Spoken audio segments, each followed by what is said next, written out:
de todas maneras, pues nosotros, aunque en el día del Señor enfocamos a nuestro Señor Jesucristo, que Él sea exaltado, que las cosas vayan más allá de nuestra denominación como tal, aún así, pues es inevitable desconocer que ciertamente tenemos unos distintivos que no podemos olvidar y que también nos es lícito recordarlos. ¿Recuerdan, hermanos, eh, qué es lo que hemos estado viendo recientemente en la confesión de fe? ¿Qué capítulo? Es el capítulo 6 que nos habla de la caída del hombre en pecado y de su castigo, ¿sí? Hemos pasado por varios capítulos importantes que ustedes conocen de Dios, de las Escrituras, la Trinidad, su decreto, su creación, su providencia. Y ahora nos encontramos en este capítulo del pecado, el estudio bíblico del pecado. Y a modo de recordar, porque ya hace 15 días que no lo hemos visto y con frecuencia olvidamos, hermanos, solo quisiera mencionar los puntos más importantes que hemos estado viendo. Uno tiene que ver, por ejemplo, con el estado de inocencia con que nuestros primeros padres fueron creados. Un estado de justicia y de rectitud, ¿verdad? Con una libertad para obedecer a Dios antes de la caída.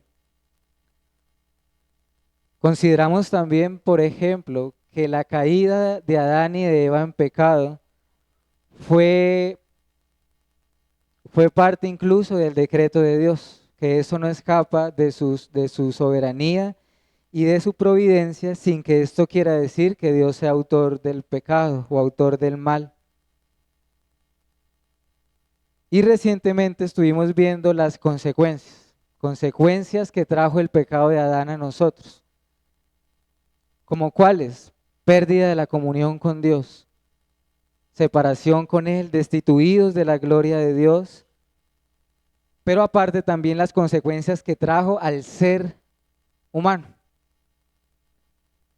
La corrupción total del hombre en todas sus partes, en todas sus facultades.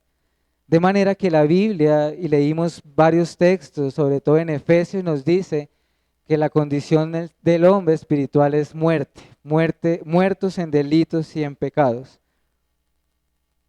Y más recientemente vimos algo fundamental, hermanos.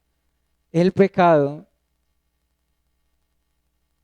hemos recibido la culpabilidad del pecado de Adán, nos ha sido tenido en cuenta a nosotros, a nuestras cabezas. Y dos, el pecado ha sido transmitido de generación en generación por nuestros padres. Por eso el ser humano es culpable. Por Adán, en Adán todos caímos y porque el pecado se transmite. Se transmite. ¿Y cómo se le llama a cómo se le ha llamado a esa doctrina bíblica? Pecado ¿qué? Original. A eso se le ha llamado pecado original. En estos minutos vamos a considerar solamente el párrafo 4. Si ustedes me acompañan allí, voy a leerlo brevemente. En la página 15, el párrafo número 4. Párrafo 4 del capítulo 6 dice lo siguiente: de esta corrupción original, por la cual estamos completamente indispuestos, incapacitados y opuestos a todo bien, y enteramente inclinados a todo mal, proceden en sí todas las transgresiones. Vamos a ir a algunos pasajes de la Biblia ahorita, hermanos, pero quiero que consideremos un momento lo que se nos presenta acá. Simplemente se está enfocando, profundizando más en esta doctrina bíblica del pecado original. Creemos en el pecado original, que es la corrupción total del ser humano, la caída en Adán. Nuevamente repito, que estamos corrompidos en todas nuestras facultades Y todos, absolutamente todos los hombres, nacemos en ese estado lamentable y de miseria, de enemistad contra Dios. David dice en el Salmo 51, en pecado fuimos, ¿qué cosa? Concebidos, y en maldad fuimos formados. Fuimos formados. Salmo 51, 5. Nos enseña el pecado original, la transmisión del pecado, que somos culpables en Adán. Y mis hermanos, si nosotros no creemos esto, o sea, si nosotros rechazamos estas cosas del pecado original, estamos en serios problemas a la luz de las Escrituras. Y acá quisiera mencionar nuevamente la importancia que tiene las sanas doctrinas de nuestro Señor Jesucristo, sus sanas palabras. Porque saben que, hermanos, a veces nosotros solemos pensar en las doctrinas más relevantes, como por ejemplo la Trinidad, la doble naturaleza de Cristo, su humanidad y su divinidad, pero a veces olvidamos lo importante que es qué cree el hombre en cuanto a sí mismo, en cuanto a su naturaleza, en cuanto a su pecado. Porque piense en esto, hermanos. Si erramos en esto, ¿cómo llegaremos al Evangelio? ¿Cómo? O sea, ¿cómo llegaremos al Evangelio si nos creemos buenos, por ejemplo?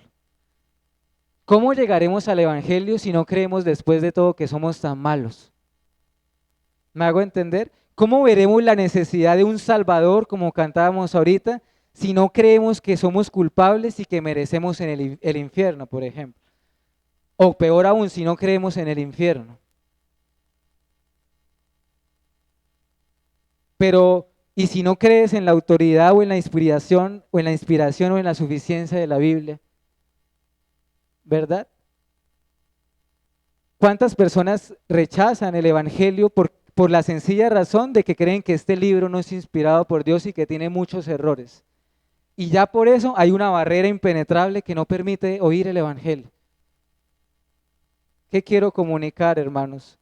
Que toda doctrina es importante y de alguna manera siempre va a estar conectada una de la otra. Una de la otra. Rechazar el pecado original tiene implicaciones muy fuertes y muy serias. Decir que el hombre no está espiritualmente muerto, que está enfermo, que sigue en la misma condición de Adán cuando fue creado, es muy serio y tiene muchísimas implicaciones en la práctica.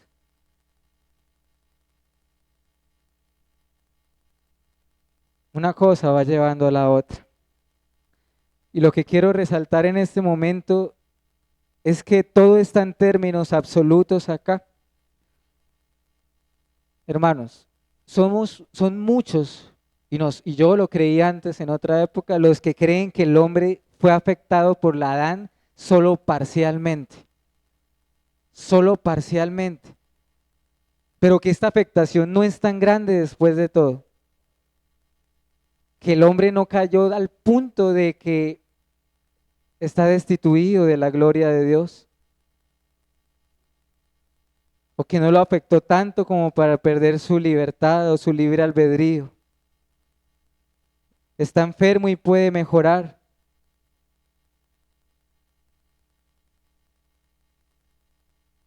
¿Pero es eso lo que enseña la Biblia? No, enseña lo contrario. Corrompidos totalmente, estamos hablando de términos absolutos, completamente, absolutamente, enteramente, en toda nuestra naturaleza. No hay un punto intermedio en esto, no es como que el hombre no es ni bueno ni malo, no es un punto gris acá. Completamente malo, como creemos que la Biblia lo enseña. Y en este párrafo se nos enseña dos cosas básicamente, y que es profundizar en lo mismo.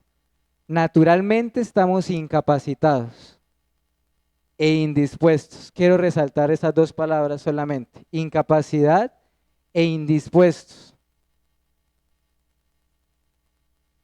Vayamos por favor a Romanos 8, un momento. Romanos capítulo 8, versículos 5 al 9. Pero los que son de la carne piensan en las cosas de la carne, pero los que son del Espíritu en las cosas del Espíritu. Porque ocuparse de la carne es muerte, pero ocuparse del Espíritu es vida y paz. Por cuanto los designios de la carne son, ¿qué cosa? Enemistad contra Dios, porque no se sujetan a la ley de Dios, ni tampoco pueden. Los que viven según la carne no pueden agradar a Dios. Mas vosotros no vivís según la carne, sino según el Espíritu, si es que el Espíritu de Dios mora en vosotros. Y si alguno no tiene el Espíritu de Cristo, no es de él. Pablo aquí, hermanos, siendo guiado por el Espíritu Santo, es consciente de su propia naturaleza pecaminosa y está describiendo lo que estamos llamando acá el pecado original. ¿Cómo lo describe él? Dice que quien ha nacido de nuevo no puede comprender las cosas del Espíritu. Lo mismo que dice Pablo en otro lugar de las Escrituras, ¿se acuerdan? Al incrédulo las cosas de Dios le resultan locura porque solo se han de discernir espiritualmente y dice no pueden entenderlo, utiliza esa palabra, no pueden. Primera de Corintios 2:14 es ese texto. Pero el punto es este, un hombre, se ocupa de agradar sus deseos pecaminosos y el otro se ocupa de agradar al Espíritu. Pero de acá quiero resaltar lo siguiente. La enemistad, los deseos son opuestos a Dios, hay una enemistad contra Él. Lo que dice también Pablo en Gálatas, hermanos. El deseo de la carne es contra el Espíritu y el deseo del Espíritu es contra la carne. Hay una lucha, según Gálatas 5, hay una lucha en el creyente. Pero como el hombre no regenerado no se sujeta a la ley de Dios, no puede hacer esto. Lo que estoy resaltando acá es la incapacidad, según Romanos. No puede hacerlo. Hay algo que lo inhabilita de venir al Señor. Incluso sus mejores obras, la Biblia dice que son trapos de inmundicia delante de Dios, en Isaías. Un hombre sin Cristo, no importa sus obras buenas externas que haga, no son agradables delante del Señor, porque no proceden del Espíritu de Dios, no proceden del Espíritu Santo. Pero ese mismo pasaje, para no ir a otro, nos habla no solamente de la incompetencia del hombre, de su incapacidad, sino también de su indisposición para venir a Dios. Porque miren que el verso 8 de Romanos 8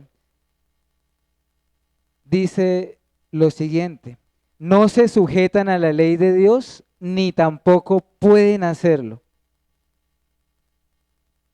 No pueden hacerlo porque nos habla de esta indisposición. Cuando hablamos de incapacidad, ¿a qué nos referimos? A las facultades del hombre. Hay incapacidad en las facultades. Pero cuando hablamos de indisposición, ¿a qué estamos haciendo referencia, hermanos? A la voluntad, ¿a qué más? A los deseos. Indisposición. Indisposición. A los afectos del corazón. Los anhelos del corazón. Es decir, el hombre naturalmente sin Dios, sin Cristo, no anhela, no encuentra placer, no encuentra deleite alguna, es inapetente a la palabra de Dios, falta de apetito, falta de sed para con el Señor, indisposición, no hay voluntad para con Dios. Esto lo habla la Biblia con claridad. ¿De dónde vienen las guerras, los pleitos en el hombre? Por su pecado.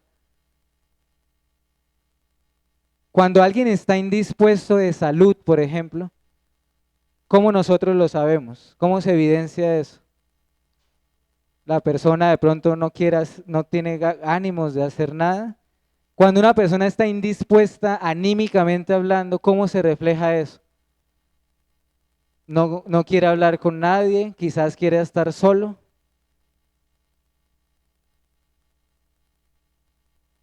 Pero sabemos que alguien está dispuesto para con Dios, hermanos, cuando no tiene una actitud de buscarle a Él, hay indiferencia.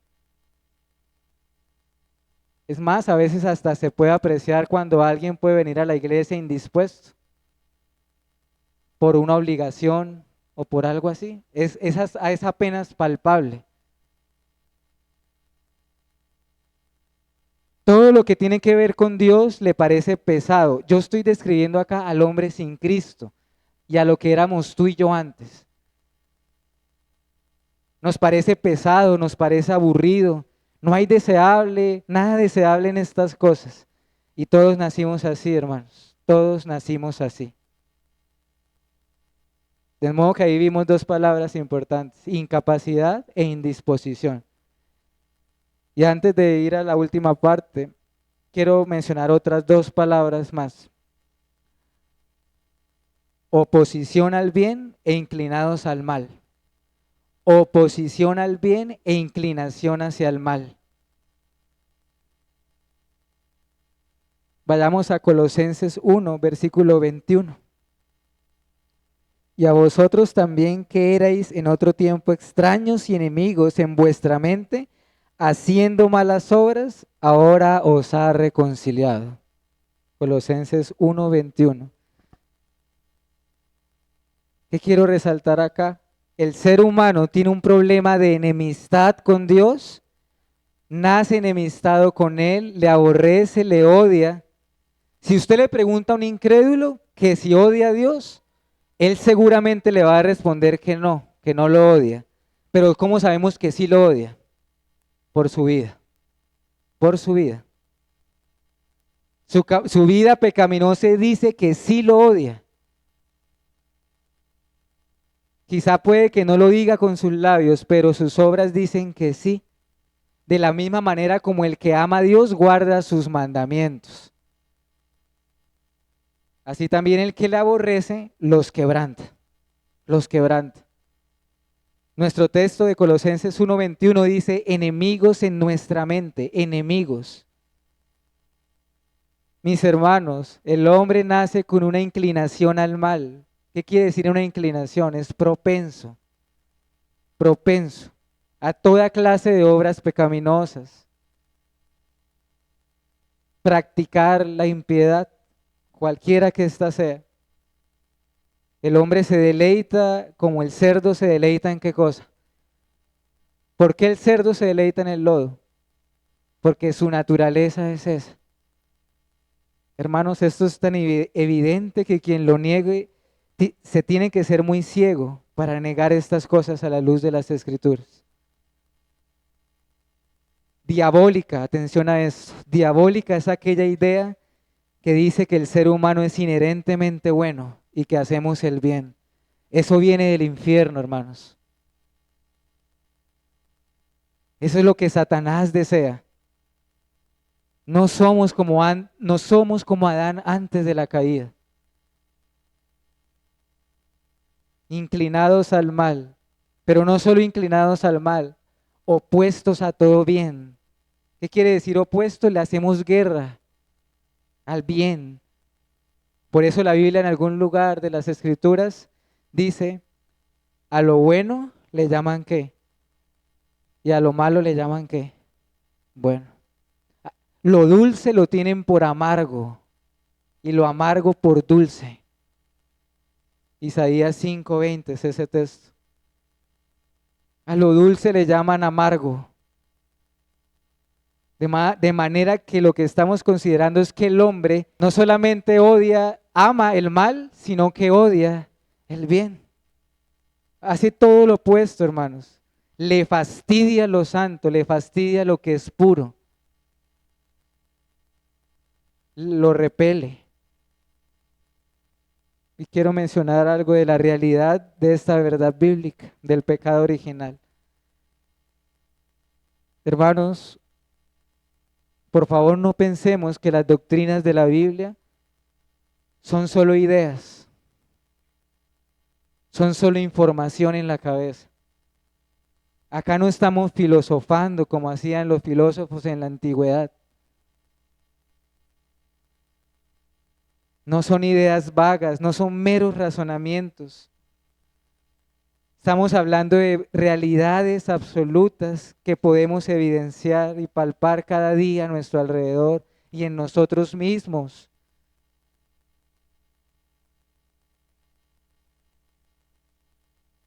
¿Y a qué quiero llegar para ir terminando? La doctrina del pecado original es tan real que se manifiesta en todos los pecados prácticos. El pecado original es la fuente de todos los pecados. Cuando alguno es tentado, dice Santiago, no diga que es tentado de parte de Dios, porque Dios no tienta a nadie, no puede ser tentado por el mal, sino que cada uno es tentado. Estoy leyendo Santiago 1, versículo 13 al 15. Cada uno es tentado cuando, ¿qué, hermanos? ¿Recuerdan ese texto? Cuando por sus propias concupiscencias es que atraído y seducido, da a luz el pecado, y el pecado siendo consumado da a luz la muerte. ¿De dónde proviene el pecado? De nuestro pecado, estoy hablando de nuestro pecado. ¿Culparemos acaso a Dios, mis hermanos? ¿Tiene él responsabilidad de la caída? No, desde luego. Entonces, ¿de dónde procede? Y claro, no desconocemos a Satanás y al mundo que nos tienta, pero en verdad, hermanos, generalmente provienen dentro de nosotros mismos, de nuestro corazón, de la concupiscencia, naturaleza caída. Y allí comienza el proceso, ¿cierto?, del pecado, hasta que es consumado y da luz la muerte. Todo acto pecaminoso, cualquiera que tú quieras pensar, generalmente va a comenzar con un pensamiento no mortificado, pero el no creyente no puede mortificar el pecado porque no está en lucha contra él, pero el creyente sí.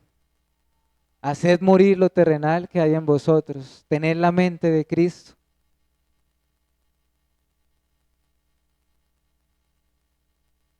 El hombre sin Cristo simplemente da rienda suelta a su pecado, a sus pasiones. Quiero leer un texto más, hermanos, antes de las aplicaciones. Vayamos allí, es Mateo 15, versículo 19. ¿Qué dijo allí nuestro Señor? Porque del corazón salen los malos pensamientos, los homicidios, los adulterios, las fornicaciones, los hurtos, los falsos testimonios y las blasfemias. ¿Cuál es el contexto de ese versículo, hermanos? Cristo Jesús estaba indignado. ¿Saben por qué estaba indignado con los fariseos y con los escribas? Porque ellos estaban enseñando que el hombre quedaba inmundo, impuro, contaminado por las cosas que comía, o porque no se lavaba las manos, por ejemplo. Y exhorta a sus discípulos a que no piensen de esta manera, porque no es lo que entra, sino lo que sale del hombre lo que lo contamina. Es necio pensar que el hombre se contamina por algo externo. Es necio pensar que el hombre es una víctima y que no es el culpable. Hermanos, acá Cristo en este versículo está enseñando el pecado original.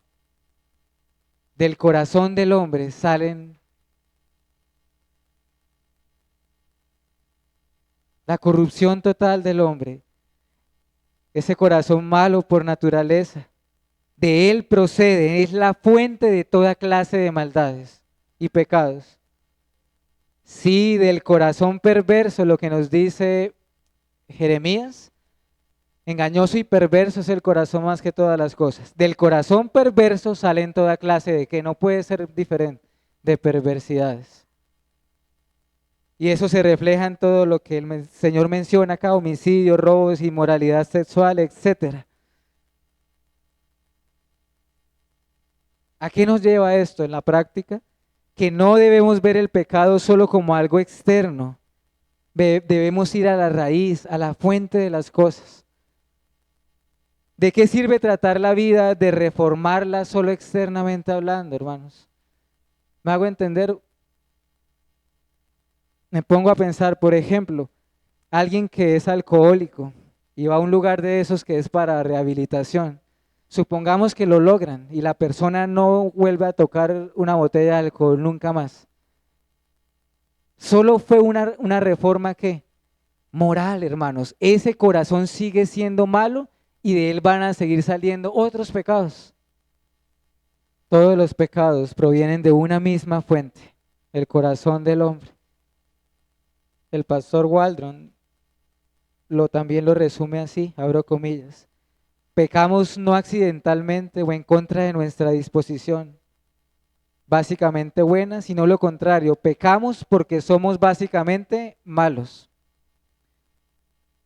Los pecados actuales no son errores o accidentales, son manifestaciones de nuestros corazones que son fundamentalmente malos.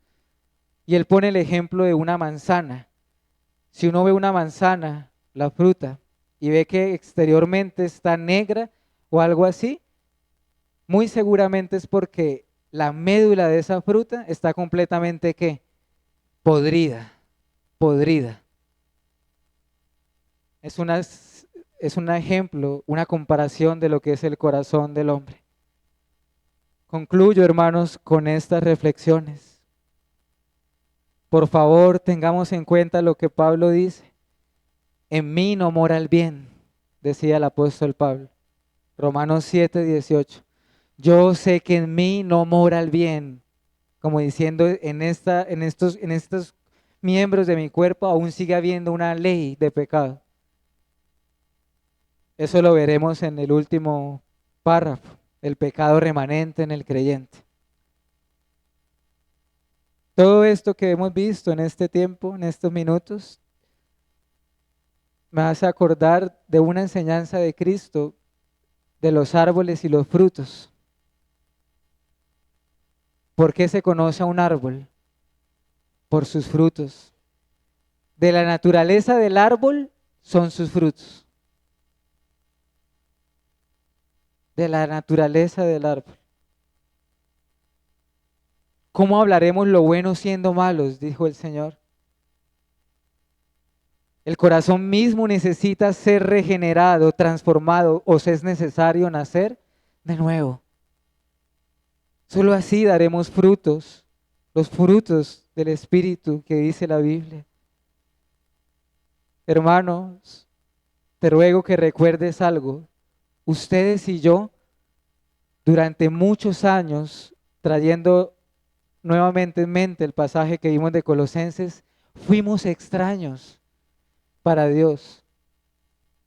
Piensa en tu vida hace unos años. Nosotros también estuvimos indispuestos para con Él. Mi vida y la de ustedes era indispuesta para con Dios. Éramos incapaces de venir a Él. Había una enemistad. Practicábamos toda clase de maldades. Pero la buena noticia es que nos ha perdonado y nos ha reconciliado por medio de Cristo nuestro Salvador. Y concluyo con esta reflexión. Hermanos,